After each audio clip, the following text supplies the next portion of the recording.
the importance of spiritual experiences and abilities, or rather, the lack of importance of them.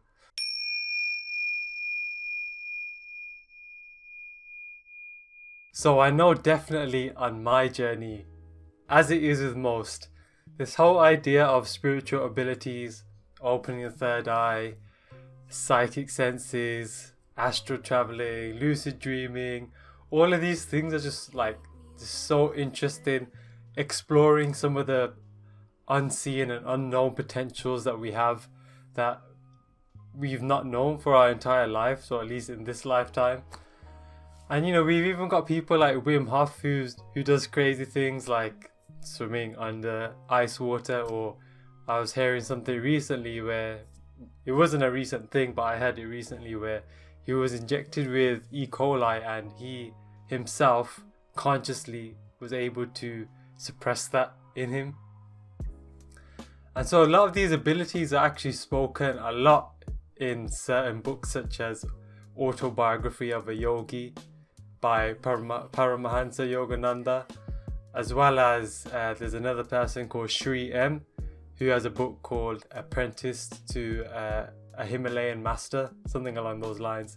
And in both those books, there's written accounts of abilities that certain yogis have developed, or certain people on the spiritual path have developed, which are just way beyond our imagination. And to be honest, most people will think you're a fool for even believing it.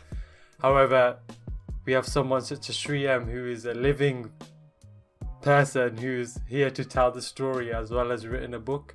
And there's many others, a lot of people still experience what might be quote unquote miracles from some of the beings, such as Shirdi Sai Baba. And I'm pretty sure in every single religion there has been certain saints or certain prophets or certain spiritual figureheads that have performed some sort of what might be seen as a miracle.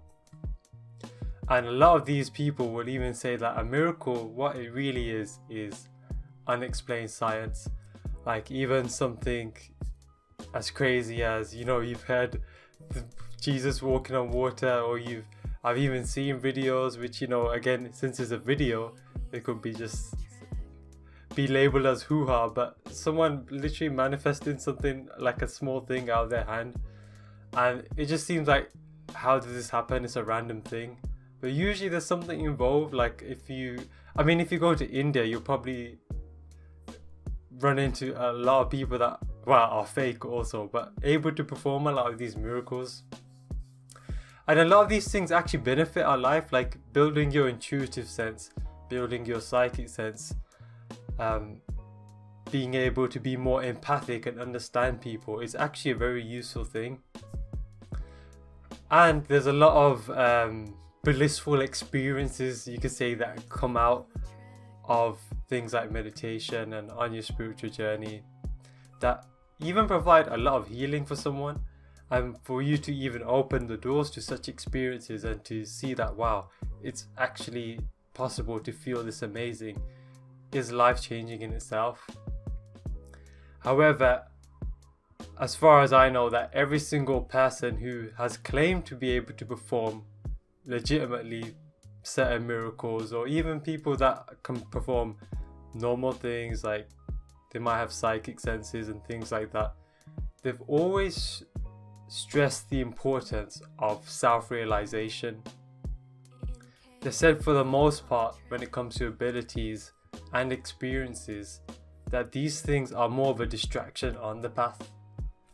And even in the yogic text, there's something known as the Ashtasiddhis, which is like the 8 main siddhis, or you could say abilities that one can develop.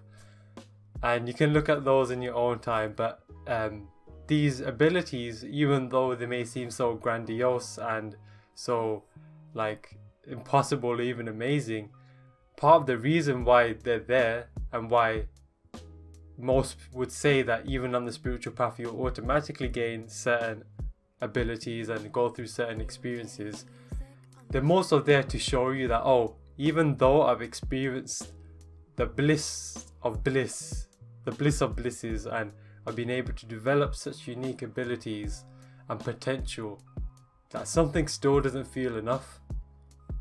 I could have the most amazing experiences. Your kundalini could rise and you're on cloud 9 for a week. But the thing is, all of these experiences are fleeting.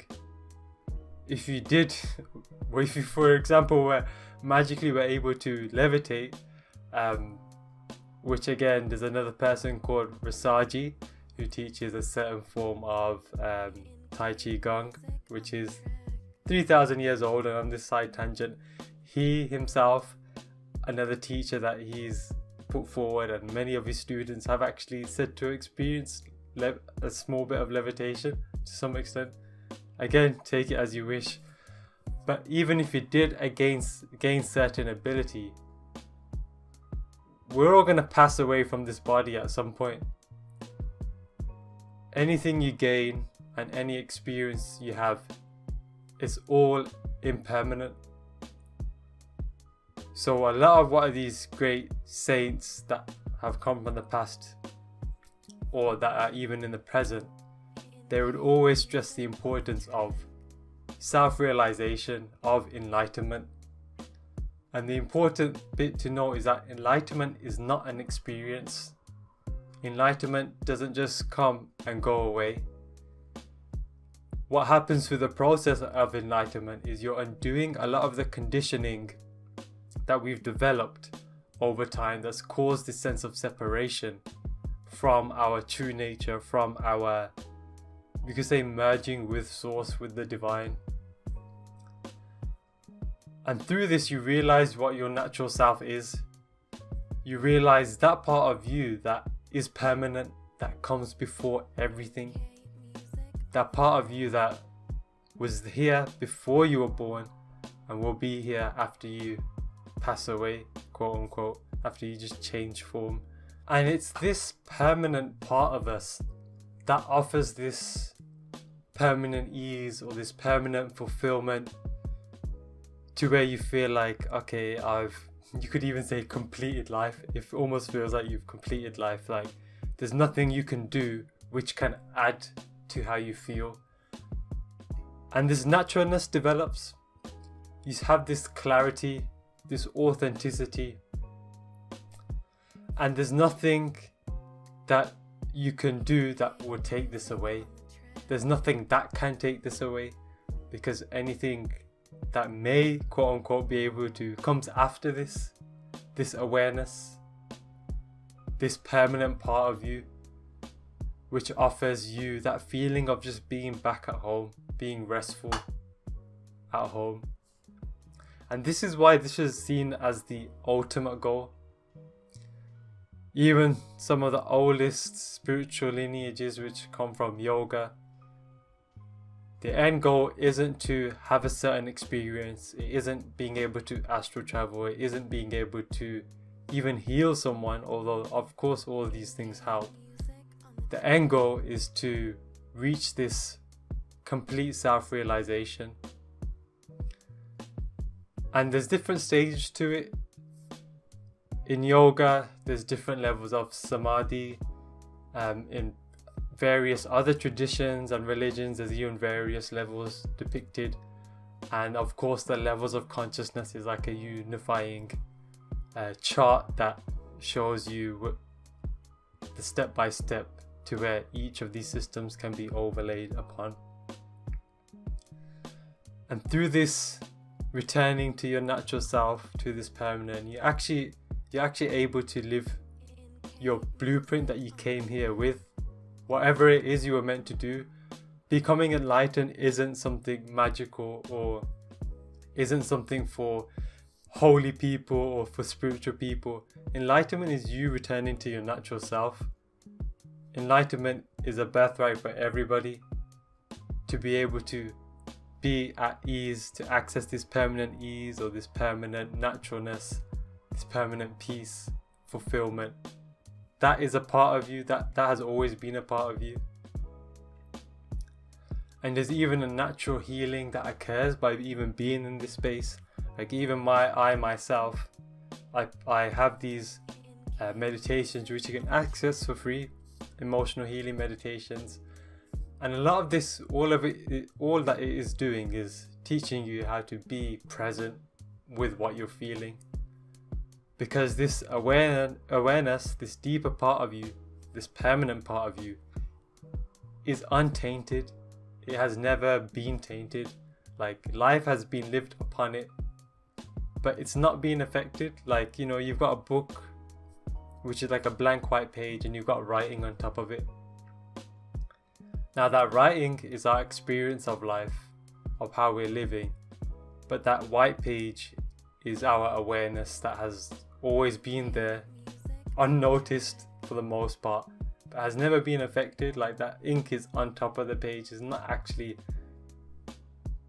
infected the page, as a general example. And so being in this untainted aspect, it's like a mirror, and being in it in itself offers you healing, because you're able to see the reflection of you in your, you could say, perfected or untainted nature. And so, to summarize the importance of spiritual experiences and abilities, well, there's many yogis, saints, prophets that have been able to perform these amazing miracles, and even people of our day and age have witnessed this or been able to develop our senses, our extrasensory perceptions, our ability to travel beyond the physical body.